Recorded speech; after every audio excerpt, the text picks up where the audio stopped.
Breakfast बनाना है, बच्चों को स्कूल भेजना है, पति ऑफिस जाना है, कपड़े धोने हैं, बर्तन भी अभी पड़े हैं और फिर बहुत सारे काम हैं। और लोग कहते हैं कि ये तो थोड़ा सा ही काम है, ये करते करते मुझे तो शाम हो जाती है।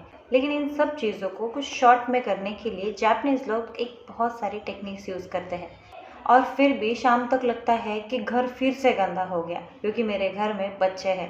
कभी आपने सोचा है कि कुछ लोग बिना मेड के घर को इतना साफ और ऑर्गेनाइज कैसे रख लेते हैं? मैंने जापान के घर वीडियोस में देखे हैं। उन लोगों का घर एक मैजिक की तरह होता है, पूरा साफ, क्लीन, सुथरा। और तो और ऐसा लगता है मेरा घर ऐसा क्यों नहीं होता, मैं उनके घर में जाके रह क्यों ना लेती। फिर मैंने उनके बारे में रिसर्च किया तो मुझे पता चला कि उनकी एक आदत होती है और उन आदत को वो अपने आप में डालने से वो सब चीज़ें एकदम आसान बना देती है। उनकी नंबर 1 हैबिट ये होती है कि वो घर के अंदर शूज़ नहीं पहनते। वैसे तो हमारे इंडिया में भी शूज़ घर में पहने ही नहीं जाते। घर के एंट्रेंस पर शूज़ निकाले होते हैं, जिसको गेंगखन कहते हैं। यहाँ पर सब लोग शूज़ उतार देते हैं। इसका फ़ायदा ये होता है मिट्टी, बैक्टीरिया, पेस्टिसाइड और पोल्यूशन घर के अंदर नहीं आता। उनकी एक आदत होती है कि वो हर चीज़ अपनी जगह पे रखते हैं। बिहेवियर साइकोलॉजी बताती है कि छोटी छोटी डेली हैबिट ज़्यादा टाइम तक मेंटेन होती है। वीकेंड का बड़ा क्लीनिंग सेशन भी बच जाता है। क्या आपके साथ ऐसा कभी हुआ है कि मुझे टीवी लगानी है और टीवी का रिमोट ही नहीं मिल रहा है? हर बार मेरे साथ ये होता है। तो इसके लिए उनके पास एक बहुत अच्छी हैक है। वो हैक नहीं है, एक्चुअली वो आदत है। उनकी एक आदत है कि रिमोट अब जब भी यूज़ करो तो वो एक ही जगह पर होता है। और सब लोगों को घर में आप बता दो कि रिमोट इसी जगह पे रखना है और किसी जगह पर रखना ही नहीं है। सिर्फ रिमोट ही क्यों, सीजर, मेडिसिन या फिर कोई भी चीज़ हो, एक फिक्स जगह रख दो और सभी को बता दो कि ये चीज़ यही रखनी है। उसके बाद आपकी चीज़ें ऑर्गेनाइज ही हो जाएगी। जापान में ये रूल एकदम सिंपल है, यूज़ करो और वापस उसी जगह पर रखो। प्रिंसटन यूनिवर्सिटी की रिसर्च के मुताबिक क्लटर दिमाग पर एक एक्स्ट्रा लोड डालता है और स्ट्रेस भी बढ़ाता है। साफ घर सिर्फ दिखने में अच्छा लगता है, पर दिमाग पर एक हल्का सा असर छोड़ जाता है। अब नेक्स्ट हैबिट है सामान और कम टेंशन। जापान के घरों में घर जनरली छोटे होते हैं, इसलिए लोग सिर्फ वही चीज़ें रखते हैं जो उन्हें यूज़ में आती हो। मुझे कोई चीज़ चाहिए तभी मैं उसे खरीदूंगी, या फिर उसे खरीदूंगी ही नहीं, क्योंकि जब मैं चीज़ खरीदूंगी तभी वो मेरे घर में आएगी। मेरी कोंडो नाम की एक जापानीज ऑर्गेनाइजेशन एक्सपर्ट ने इसी हैबिट को दुनिया भर में पॉपुलर बनाया। सोचिए, अगर कबर्ड में 50 कपड़ों की जगह 25 यूज़फुल ही कपड़े हो, सफाई भी जल्दी होगी और डिसीजन भी जल्दी होगा कि मुझे बाहर जाते समय कौन सा ड्रेस पहनना है। नेक्स्ट हैबिट, बच्चों को भी हमें साफ सफाई करनी सिखानी है। वैसे तो मेरा बच्चा अभी छोटा है, लेकिन मुझे भी ये आदत उसे लगानी है।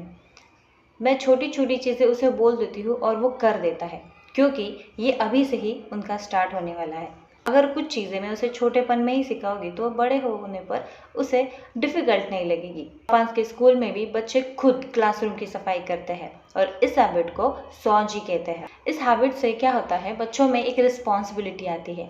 अगर घर में 6 या 7 साल का बच्चा अपने टॉयज खुद रखना सीखे तो मम्मी का काम तो बहुत ही आसान हो जाएगा, क्योंकि हर घर की एक यही कहानी होती है।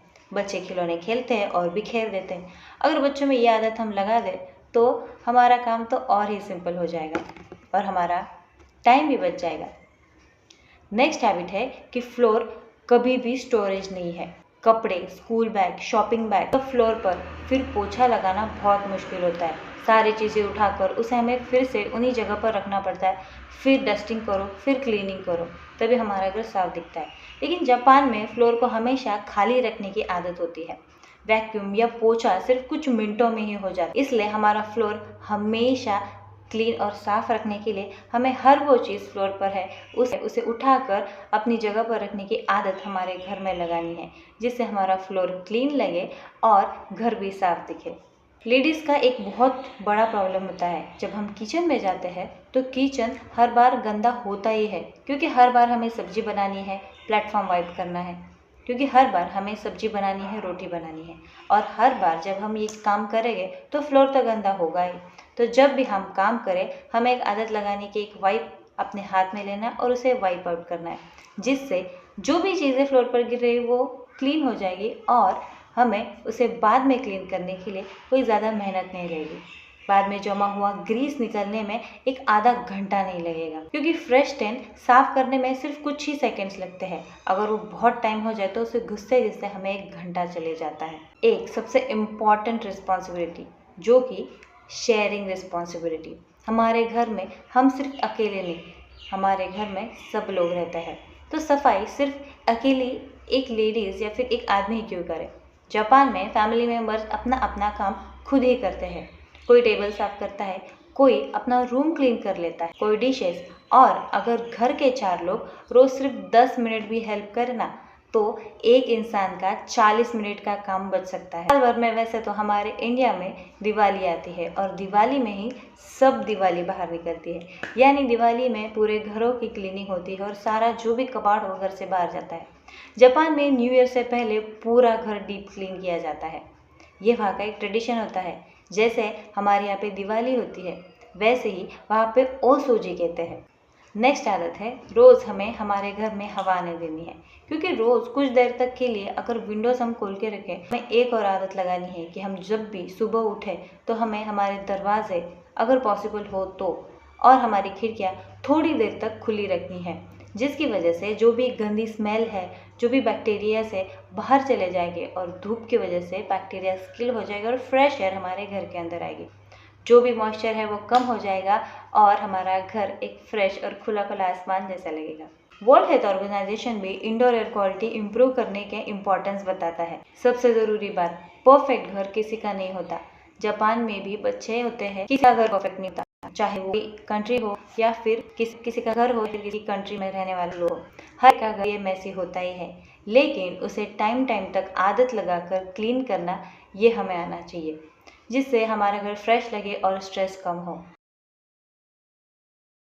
चाहे जापान हो या इंडिया हो, हर जगह पर इंसान ही है। अगर इंसान वो चीज़ें सही करे तो हमारा घर हर रोज़ क्लीन और साफ रहेगा। वो रोज़ थोड़ा थोड़ा कर ही हम हमारे घर को अच्छा बना सकते हैं, और इस आदत की वजह से हमें कभी एक साथ बहुत ज़्यादा साफ सफाई नहीं करनी पड़ेगी और हमारा घर भी क्लीन, साफ सुथरा और अच्छा लगेगा।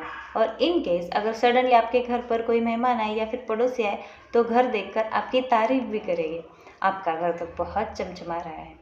शूज़ बाहर, 10 मिनट क्लीनिंग, हर चीज़ अपनी जगह, सिर्फ 1 महीने में आपको डिफरेंस दिखने लगेगा। कमेंट करके मुझे ज़रूर बताएं क्या ये हैबिट्स आप में ऑलरेडी है या फिर आप पहले से ये मेंटेन कर रहे हो, और कौन सी चीज़ें आप नए से शुरू करने वाले हो। और ऐसी चीज़ें जानने के लिए मेरे चैनल को लाइक, शेयर और सब्सक्राइब ज़रूर कीजिए।